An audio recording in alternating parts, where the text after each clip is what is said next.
"You may now kiss the bride," said the churchman graciously, standing back so the happy couple could have their moment. 24-year-old Natalie Ollison quickly flicked her gaze to her now brother-in-law and then swiftly placed her hazel eyes back on her new husband, before kissing him lovingly in front of the congregation, who stood and clapped happily for the newly-wed couple. Slipping his arm through Natalie's, Cameron walked with his new wife down the aisle of the church, and outside, to the waiting limousine, where the couple would travel to have photographs taken, and then later on family, the rest of the wedding party, and a few select friends would join them. Inside the privacy of the limousine, Cameron kissed his new wife once more, marveling at her dark and exotic beauty. She was of a mixed Portuguese and Danish heritage, and had inherited her mother. Natalie's older sister Anna, on the other hand, had taken after their Scandinavian father with her pale brown hair, fair skin and blue eyes, though both girls were equally as beautiful and alluring. Settling in for the lengthy drive to the vineyard for the wedding photographs, Cameron placed his arm around Natalie and held her close. He still couldn't believe his luck, and he still questioned why a beautiful girl such as Natalie would ever settle for someone like him,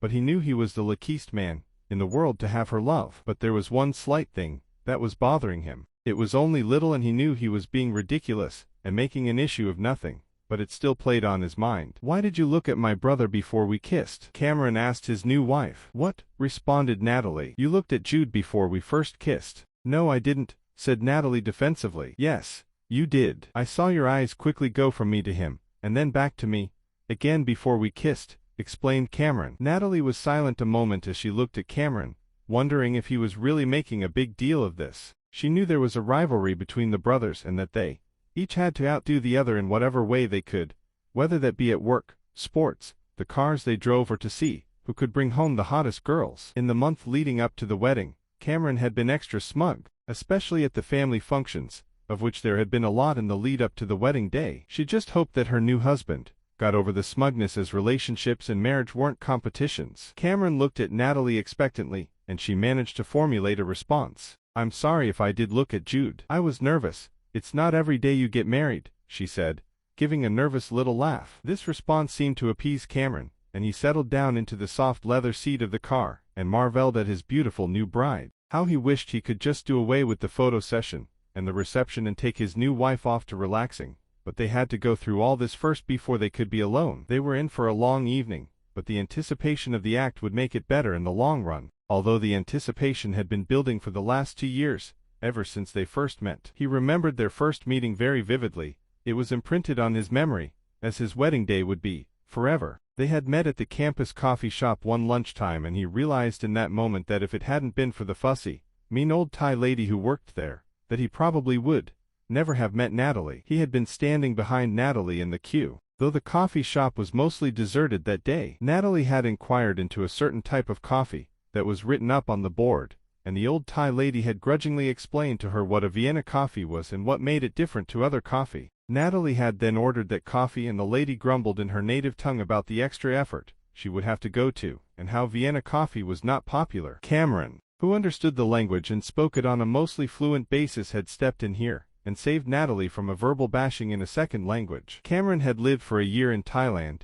in between finishing high school and starting college, so he understood the language and essentially saved the day. He had then paid for her coffee, and the two of them sat down and talked for hours. This led to them going on a few more dates, and then 2 months later, they became an official couple, which led them to this very limo ride to get wedding photographs taken in a vineyard. The wedding photographs were rather a hurried affair, as the sky had started to cloud over, and it looked as if it could rain at any moment. This then put everyone on edge, including the photographer, who wanted to get out of there as quickly as possible, and back to the indoor safety of the wedding reception at the hotel, before any of his equipment could become water damaged. Because the photographer was in a hurry and was short with everyone, this put the wedding party on edge, especially the bride and groom, who had a minor disagreement. As the sky clouded over even more and the full, heavy dark clouds rolled in, the photographer suggested that the bride and the best man be photographed together before it started raining, and they were forced to pack up. Standing off to the side and looking on at his brand new wife with his brother, Cameron realized that they looked like more of a couple than he and Natalie ever would. They were perfectly suited for each other. Jude, with his tall, toned and well-defined swimmer's body, dirty blonde hair and ever-changing green eyes that girls seemed to swoon over, not to mention his angled jawline and classically handsome facial features. Then there was the olive-skinned Natalie, who was the picture of multicultural perfection. They looked so right together. They looked like a power couple that everyone would envy. They were two very good-looking people who would have good-looking children and have jobs that paid well because of their charm and cool charisma. Some people would hate them, while others would want to be them. Jude and Natalie even had a better ring to it than Cameron and Natalie did. It rankled him that they looked so perfect together. It really rubbed Cameron up the wrong way to see them standing there, having pictures taken, smiling brightly and perfectly. The more he thought on the matter, the angrier he became. He and Natalie looked odd together. They were an odd match. Cameron, unlike his brother, didn't have the same swimmer's build. Cameron was a little on the short side, as well as being stockier. He also, unlike the other men in his family, had not inherited the Murray square set jawline and angled features. The low rumble of thunder in the distance indicated that it was time to pack up and go to the hotel for the wedding reception. "Let's go," Cameron said tersely to Natalie. He was in a foul mood as he realized that he would never truly win against his brother. Despite now being married to the most beautiful girl in the world, Jude would always win, and there was nothing that Cameron could do about it. "That was very rude," said Natalie to Cameron, once they were in the car, driving back into town. "The way you treated your brother was not very nice," she continued on, in reference to Cameron's tone of voice and blunt refusal, when Jude had tried to give the pair direction during the wedding photos. "Oh sure. Stick up for Jude like you always do," Cameron mumbled. "What are you talking about? Jude was trying to help and you palmed him off, and were very rude to him." "Not just now, but all the time. You always stick up for Jude," he replied. "I do not," Natalie stated. "What is with him?" she thought. "This is supposed to be a happy day. The best day of our lives." "Yes, you do. You think Jude is so great and so perfect," Cameron continued, becoming more and more worked up. Once he started, it was hard to stop him. "Newsflash," Natalie said sarcastically, matching Cameron's tone of voice and anger. "I married you, not Jude. You're the one I love, not Jude. What more do I have to do to prove that I love you, and no one else?" Cameron was silent, not answering her question. Instead, he chose to shrug his shoulders in an almost defiant manner, staring out the window at the moving world, stewing in his own anger. "You're being petty, Cameron," stated Natalie. "Oh really?" he asked, rising to the bait. "I bet you wouldn't say that to perfect Jude." "Enough. You're being ridiculous. You're 25, not 12. You're also a newly married man who has to go to the reception and be the picture of perfect bliss and happiness at marrying the woman he loves, not a sulky boy who is in a huff," Natalie said. An awkward silence stretched out between the pair in the back of the limo, as they got closer and closer to the hotel where the wedding reception was being held. Sulky boy,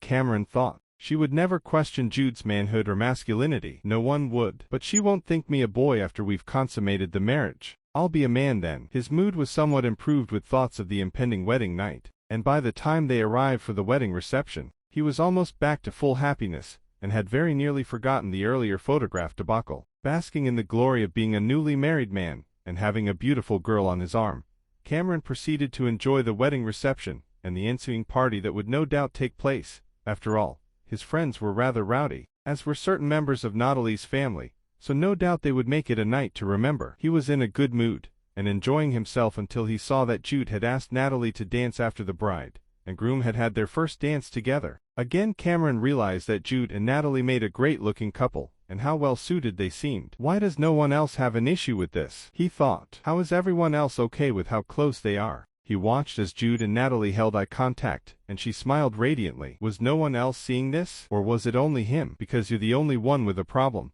his brain reminded him. "You're the only person who has an issue with this. You're making a problem out of nothing." As Natalie said, "Why did you look at him like that?" Cameron asked once Natalie was back sitting next to him. The other guests had filed out onto the dance floor, and loud rave music had replaced the softer classical music of earlier as the evening now transitioned into party mode. "Really? You're going to start this again, Cameron? Let it go. You're being paranoid." "I can't let it go," he hissed. He picked up his glass of wine and downed it quickly, feeling the relief from the alcohol hit him. "You're going to have to get over it. We're married now and you need to start trusting me and my love for you. Stop being paranoid and learn to let go." "Oh, I'll let go," he thought, as he beckoned the waiter over and got another glass of wine off the young man. When that was finished he stood and went to the bar and ordered a whiskey sour. The wedding night and the deflowering of his new wife were further from his mind as he drank more. As the night wore on he became more and more drunk, choosing instead to hang out with his friends from high school and college, instead of staying with Natalie. Sensing that her new husband was a lost cause for the night, and was choosing alcohol over her, Natalie rose from the table and made some excuse to get her away from the party. She needed breathing space and could not do that in the reception area, where everyone was watching her and putting her under scrutiny. She needed to get away for a moment. She needed to clear her head and recollect herself if she was going to last the night. Although she knew it would be a short night, the way things were going with Cameron, her images and expectations of passion and exploration were dashed. The way Cameron was drinking, there would be nothing tonight. Although a very small part of her was relieved that the pressure to do it on the wedding night had been lifted. Maybe once they flew off to St. Tropez for their honeymoon, Cameron would lighten up and not be as paranoid. Walking the halls of the hotel, she traced her fingers over the patterns in the wallpaper, feeling the cool wall underneath the textures of the paper. She caught the elevator up to the top floor of the hotel and walked the length of the corridor until she reached the door of the honeymoon suite. The suite where she and Cameron would start their journey together. The suite where their married life would truly start because, as her sister Anna said,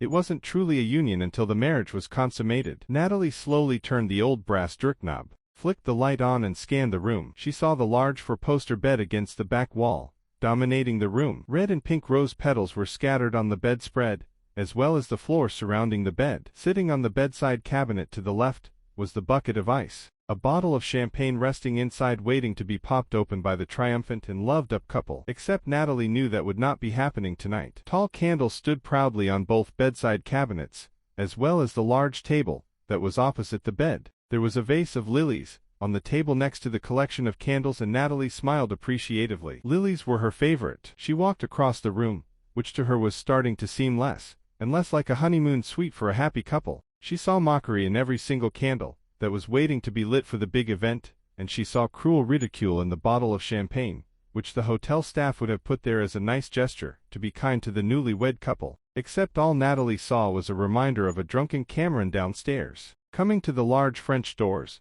that led out to the balcony, Natalie slowly pushed the first door back and was hit with the cool breeze and the sounds of cars honking in the distance. The rain from earlier had cleared up, and while it was a little chilly outside, it was a welcome relief from the hot and stuffy indoors. Natalie closed her eyes and relished the feeling of the cool air around her, some of the stress slowly lifting away. She felt calm out here and at peace. Despite how badly the night seemed to be going, she held out hope that Cameron would soon come to his senses and stop being so paranoid about her and Jude. "I thought the happy couple were supposed to be together," asked the voice from behind Natalie. He came forward and stood next to her on the balcony, watching the nighttime city below them. "Oh, hi Jude," Natalie said. "It's your party.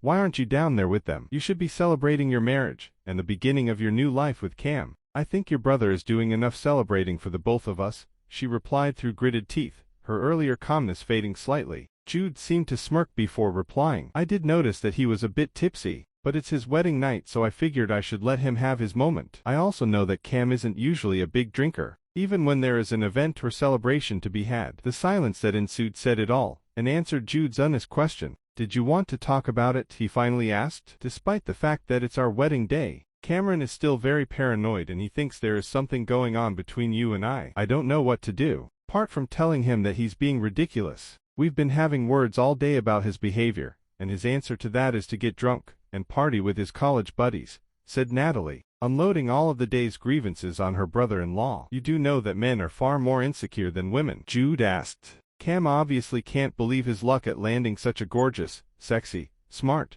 kind, loving woman, and because he can't believe his luck, he thinks that everyone is after you, so he's paranoid about it. Cam has never been good at letting things go. When we were kids we used to go to our grandparents' farm in Maine for the holiday season. Cam was annoying me one day, as brothers do, so I told him some convoluted tale of a lone wolf that stalked the backwoods of Freiburg, where the farm was. I told him if he wasn't careful, the wolf would come when he was playing outside in the snow and snatch him. He didn't play outside for the rest of our stay, and he didn't sleep for a week." Natalie giggled at this story her brother-in-law was telling her. "The point is," Jude continued, "Cam has a hard time letting things go. Once something is in his head, it stays there and it manifests itself. Trust me, I lived with him for 18 years. 13 of those years were spent sharing a room with him. But we're married now, he should trust me," Natalie stated. "Cam has a hard time trusting. The girls he dated before you left him broken-hearted. They were bad. I know because I cheated with them. All of his girlfriends I did stuff with. He, of course,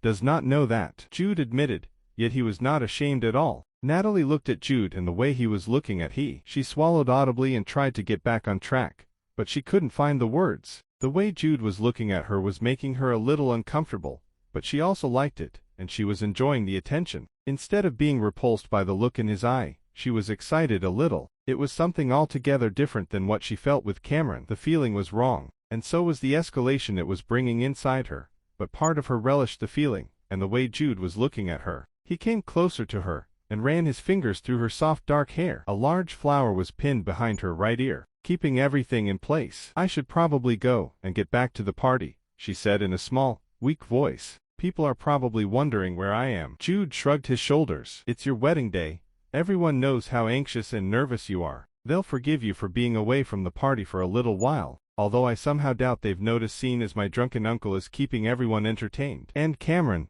he added mentally, "you should probably go and get back to the party," Natalie said. The way things were going, she did not trust herself. "Really?" he asked. "Yes, I want you to leave." "That's a pity," Jude said, "because things were just getting good." He leaned down and kissed his sister-in-law. Natalie fought it at first but then gave in, letting his overwhelm her. They moved against each other as they kissed. That was until Jude broke the kiss off to pick Natalie up and take her back inside. Once inside the room, things heated again. Knowing that they had some time, but not a lot, she couldn't believe how daring she was being, and the fact that they could get caught at any moment. Careful not to crumple her dress, Natalie sat down on the edge of the bed, drew Jude nearer. "Can you guess what happens next?" Not many words were spoken after that between the pair. Natalie spent the time preening in the mirror, wondering and worrying if people would be able to tell what had just happened. She smoothed her dress down and was thankful that she had gone for tulle, a dress material that was flowing and far more forgiving than a form-fitting,